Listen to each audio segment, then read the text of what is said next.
Hi hello दोस्तों, मैं पूजा मिश्रा आपके अपने यूट्यूब चैनल में आप सभी लोगों का स्वागत करती हूँ। आज मैं संज्ञा प्रकरण से महत्वपूर्ण प्रश्नोत्तरी आप लोगों को कराऊंगी। यह प्रश्नोत्तरी बहुत ही महत्वपूर्ण है, इसे आप लोग देखिएगा और इसका नोट्स ज़रूर बनाइएगा। और यह प्रश्नोत्तरी आप लोगों को कैसा लगा यह मुझे कमेंट बॉक्स में बताइएगा। और मेरे चैनल को लाइक, सब्सक्राइब और बेल आइकन को ज़रूर दबाइएगा। इससे मुझे लगेगा आप लोगों को मेरा वीडियो बहुत ही अच्छा लगा। आज पहली प्रश्नोत्तरी वेदस्य मुखं किम, वेदस्य मुखम किम, यह क्वेश्चन है और इसके 4 ऑप्शन दिए हुए हैं। इन चारों ऑप्शन में से एक ऑप्शन सही है। कौन सा ऑप्शन सही है यह आप लोग भी बताइए और मैं तो बता ही रही हूँ। व्याकरण, सांख्य वेद, उच्चारण, शिक्षा। इसमें से व्याकरण वेदस्य मुख, वेद के मुख से निकली हुई है। दूसरा क्वेश्चन है व्याकरण सांख्य वेदस्य किम अस्ति, वेदस्य सांख्य वेदस्य किम अस्ति, पादात् श्रोत्रम मुखम नयनम। ये 4 ऑप्शन दिए गए हैं। इसमें से एक ही ऑप्शन सही है जो है मुख से व्याकरण के सांख्य वेदस्य निकले हुए हैं। तीसरा क्वेश्चन उच्चारण संदर्भे विचार कस्मिन् वेदांग क्रियते, शिक्षा वेदांग। यास्क रचना का, यास्क की कौन सी रचना है यह आप लोगों को बताना है। अष्टाध्यायी है, निरुक्त है कि महाभाष्य है कि ऐन्द्र व्याकरण है। अष्टाध्यायी यास्क की निरुक्त रचना है। 5वां प्रतिसाख्याम रचना किम अर्थे अभवत्, वेदांग छंदस्य प्रतिपादनार्थम की वेदांग शिक्षा प्रतिपादनार्थम की निरुक्त शास्त्र प्रतिपादनार्थम। व्याकरण शास्त्र की प्रतिपाद्य रचना कौन सी है? वेदांग शिक्षा प्रतिपादनार्थम, यह प्रतिसाख्याम की रचना मानी गई है।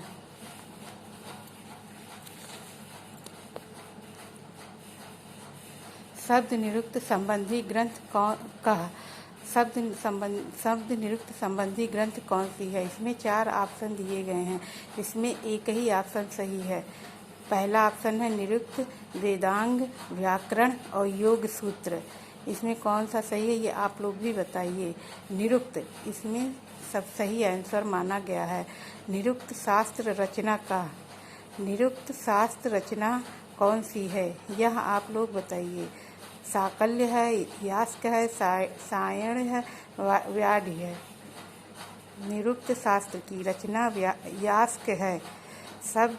शब्दानां चतुर्विध विभाजन सर्वप्रथम केन कृतम, शब्दों का चतुर्विध विभाजन सर्वप्रथम कौन किया था यह ऑप्शन आपको बताना है। जिसमें से 4 ऑप्शन दिए गए हैं। व्याढ्य, यास्क, सायण। इसमें यास्क ने शब्दों का चतुर्विध विभाजन किया था। नाम आख्यायिको उपसर्ग निपात इत केशाम विभाजनम।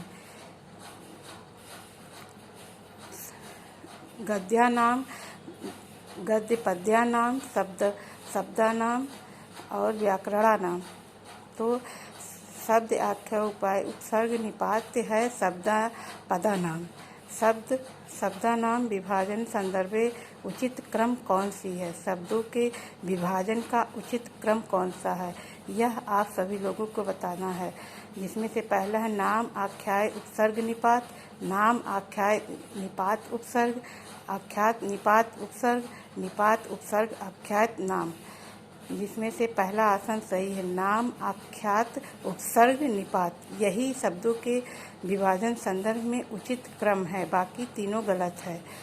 पाणिनि रचना का, पाणिनि की रचना कौन सी है? यह सभी लोगों को पता होगा, लेकिन इसमें 4 ऑप्शन में से आप लोगों को बताना है कि कौन सा पाणिनि की रचना है। महाभाष्य है, निरुक्त है, अष्टाध्यायी है कि वार्तिक है? इसमें अष्टाध्यायी पाणिनि की रचना मानी गई है। यास्क का अनुमानित काल कौन सा बताया गया है? 4 ऑप्शन है, इसमें से एक ऑप्शन सही है। देखिए चारों ऑप्शन। 830 ईस्वी, 800 वर्ष ईसा पूर्व, 800 ईस्वी, 700 ईसा पूर्व। जिसमें से 800 वर्ष ईस्वी पूर्व यास्क का अनुमानित काल माना गया है। सर्वे अपि शब्दानां चतुराज इति कस्य मतम? यास्क, पाणिनि, पतंजलि, शाकल्यस्य। शब्दों का चतुर्विध विभाजन किसने किया था? यास्क ने किया था।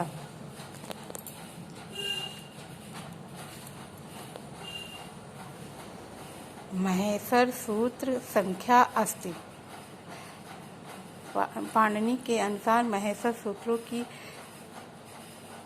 संख्या कितनी बताई गई है, यह आप लोगों को बताना है। जिसमें से 4 ऑप्शन दिए हुए हैं।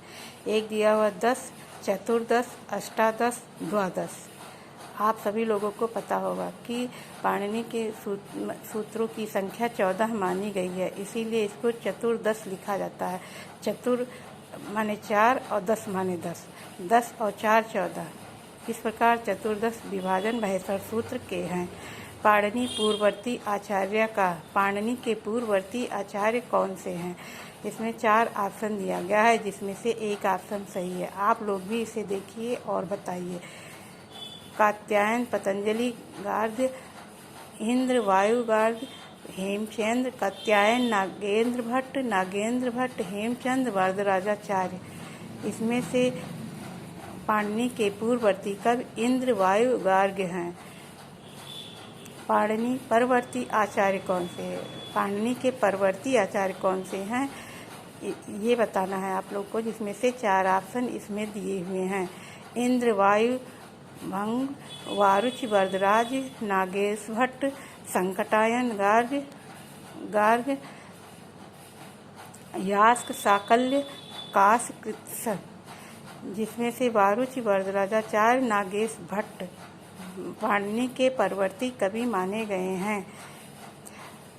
7वां वैयाकरणीय समूह न अस्ति। वैयाकरण समूह कौन सा नहीं है, यह बताना है।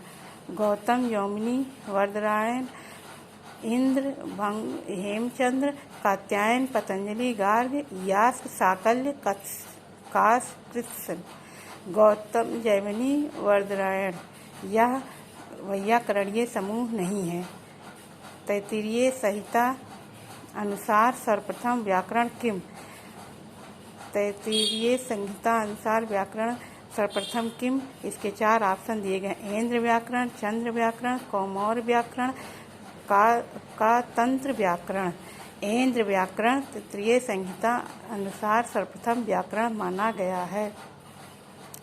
प्राचीनतम तमिल व्याकरण नाम किम? तंत्र व्याकरण, चांद्र व्याकरण, तोल्काप्पियम व्याकरण, काशकृत्सेन व्याकरण। तोल्काप्पियम व्याकरण प्राचीनतम तमिल व्याकरण के नाम से जाना जाता है। ऐन्द्र व्याकरण संप्रदाय आचार्य का। ऐन्द्र व्याकरण संप्रदाय के आचार्य कौन हैं? नागेश भट्ट वोपदेव हैं, वारुचि हैं, आपसाल्य, हेमचंद्र हैं, वाणी भूपेंद्र हैं। वाणी वारुचि यह ऐन्द्र व्याकरण के संप्रदाय के आचार्य हैं। वाणी वारुचि कस्य व्याकरणे अस्तौ? शाश्वत व्याकरण, ऐन्द्र व्याकरण, चांद्र व्याकरण, अपसाल्य व्याकरण। वारुचि कस्य व्याकरण कौन सी है? ऐन्द्र व्याकरण है।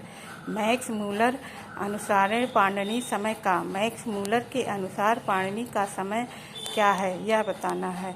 मैक्स मूलर के अनुसार पाणिनि के समय में 4 ऑप्शन दिए गए हैं। इस चारों ऑप्शन को आप लोग देखिए और जो हो वो बताइए। 350 ईस्वी पूर्व, 360 ईस्वी पूर्व, 340 ईस्वी पूर्व, 300 संवत। 350 ईस्वी पूर्व मैक्सिमुलन अनुसारणी पाणिनि का समय माना गया है। पाणिनि का किस ग्राम में जन्म लिए थे यह बताना है। अटक जिले में थे, सालातुर में थे और सटक में थे, गोड़ा में थे। पाणिनि का ग्राम सालातुर माना जाता है। पाणिनि की मातु नाम किम, पाणिनि की माता का क्या नाम था यह बताना है। दाक्षी था, गोड़िका था, कोसा था कि गोमती था। पाणिनि की माता का नाम दाक्षी था, वह दाक्षी पुत्र थे। पाणिनि गुरु नाम किम, पाणिनि के गुरु कौन से थे। इसमें 4 ऑप्शन दिया गया है, जिसमें आपको एक ऑप्शन बताना है जो सही है। कैयट थे, वरदराजाचार्य थे, मम्मट थे, उपवर्ष थे। पाणिनि के गुरु का नाम उपवर्ष या वर्ष माना जाता है। ऑप्शन में चाहे उपवर्ष होगा चाहे वर्ष होगा, दोनों में से दोनों ही ऑप्शन सही माने जाते हैं। पाणिनि समकालिक विद्यमान न अस्ति। पाणिनि कात्यायन थे, वाणिद थे, इंद्रदत्त थे, नागेश भट्ट थे। नागेश भट्ट पाणिनि के समकालिक विद्वान नहीं थे। व्याकरण का माता, व्यादग्रेण का माता, व्यादग्रेण पाणिनि कात्यायन, पतंजलि, व्याढ़ ने पाणिनि को मारा था। महेश्वर सूत्र कस्मात् प्राप्त, महेश्वर सूत्र कहाँ से प्राप्त हुआ था। इंद्रात, शंकरात, सनकात, गुरुओं। महेश्वर सूत्र कहाँ से निकला हुआ है यह आप लोगों को बताना है। महेश्वर सूत्र शंकर भगवान ने अपने डमरू बजाकर 14 सूत्र निकाले, उसी को महेश्वर सूत्र के नाम से हमारे सामने प्रसिद्ध है। और जो पाणिनि ने उसी की रचना कर दी, जो आज हम लोगों के विषय में विद्यमान है। पाणिनि संदर्भे किम चित न अस्ति, पाणिनि के संबंध में क्या उचित नहीं है यह बताना है। ग्राम सालातुर है, समकालिक कैयट के थे, माता दाक्षी थी, गुरु उपवर्ष थे, जिसमें से ग्राम सालातुर था, माता इनकी दाक्षी थी और इनके गुरु उपवर्ष थे, और ये समकालीन कैयट के नहीं थे। यही सही है। अर्धा स्वर के अच है, अड़ है, यड़ है, अल है। अर्धस्वर किसे माना गया है यह बताना है। अर्धस्वर यड़ को माना गया है, क्योंकि जब तक यड़ में स्वर नहीं लगता तब तक स्वर पूरा नहीं माना जाता है। अगर स्वर नहीं लगता तो यड़ अक्षर को हलंत से लिखा जाता है। व्याकरणेन कः इति कः उच्यते, संधि प्रत्याहार संहिता महेश्वर। व्याकरण में अक इति क्या है, यह प्रत्याहार है। अक प्रत्याहार के रूप में गिना जाता है। तः वर्गस्य उच्चारणे किम अस्ति, ता का उच्चारण स्थान कौन सा है यह बताना है। उच्चारण स्थान से बहुत सारे क्वेश्चन आते हैं, इसीलिए उच्चारण स्थान को भी हम लोगों को पढ़ना चाहिए। और ये क्वेश्चन में 4 ऑप्शन दिए गए हैं, इसमें से बताइए कौन सा सही है।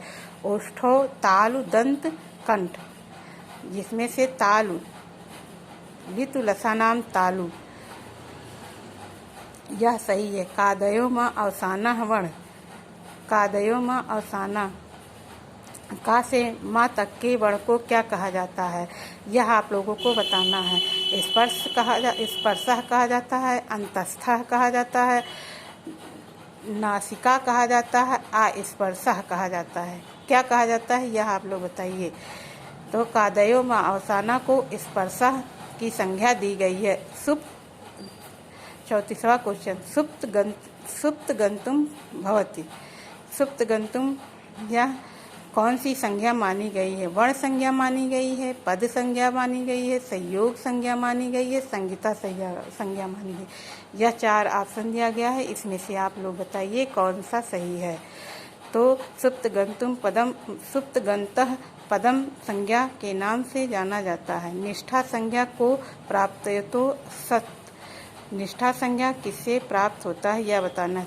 तब ताव्यत से, सत्य सानच से, नियर अनियर से, अक्त अक्तवत्व से।